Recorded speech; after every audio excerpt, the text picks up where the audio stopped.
Bonsoir à tous, ambiance de fête au stade Yves-Alain-Mas, le stade du Moustoir de Lorient pour la dernière journée du championnat de France de Ligue 1 2007-2008. Les Lorientais qui terminent le championnat en roue libre. Ils peuvent encore espérer terminer dans la première moitié du championnat. En tout cas, les supporters ont répondu présents pour cette partie face à des Lillois qui, eux, ont encore un gros objectif dans cette fin de saison. C'est tout simplement d'accrocher la 5e place. Pour l'instant, ils sont 5e avant cette 38e journée. Ils veulent garder cette position afin de jouer la Coupe de l'UEFA l'an prochain. Christian Coste, bonsoir. Bonsoir. On le disait, des problématiques différentes pour ces deux formations. Les Lorientais sont tranquilles. Alors évidemment, on peut gagner quelques places pour mieux terminer au championnat. Mais la pression, elle est surtout sur les Lillois. Alors ça pourrait faire une drôle de rencontre. Oui, en effet, les Lorientais voudraient terminer en beauté leur championnat et surtout dans la première partie du tableau. Alors que de l'autre côté, les Lillois, eux, ont l'impératif de s'imposer pour garder cette 5e place qualificative pour l'UEFA. Donc bien évidemment, un match très important et certainement beaucoup plus important pour les Lillois que pour les Lorientais. Ouais, on rappelle la position pour l'instant des Lillois au classement, 5e avec 56 points, tandis que Saint-Etienne et Rennes sont juste derrière.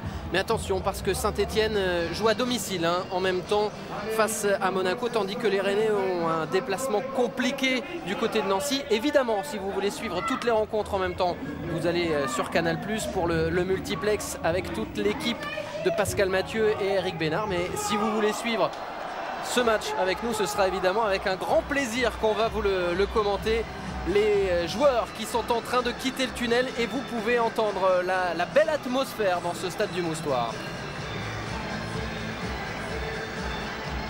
On a répondu présent.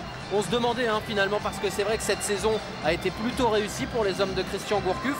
Il n'y a plus grand chose non plus à espérer. Et pourtant, ils sont tous venus pour fêter cette dernière soirée en terre bretonne.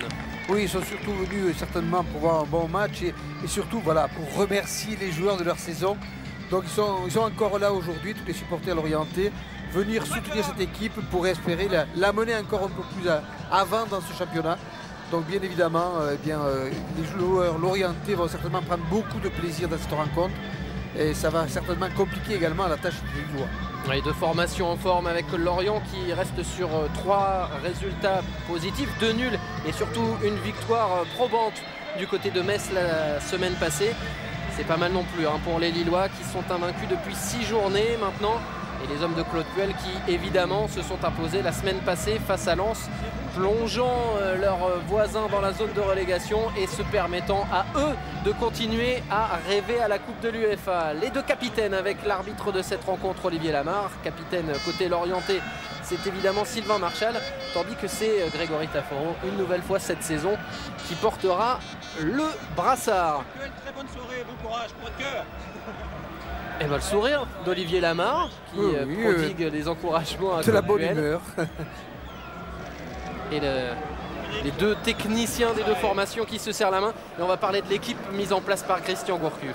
Oui, une équipe assez classique. Simplement, Siani va récupérer sa place dans l'axe qu'il avait perdu à l'occasion de la suspension.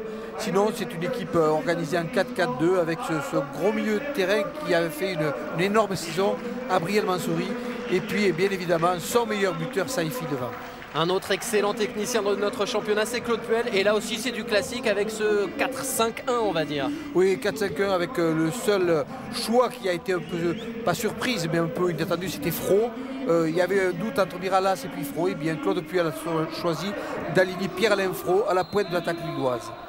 Le coup d'envoi fictif donné par Alain Gauthier et Éric Loiseau, des anciens coéquipiers d'Éric Tabarly, à l'occasion ce week-end de l'inauguration de la Cité de la Voile Éric Tabarly du côté de Lorient.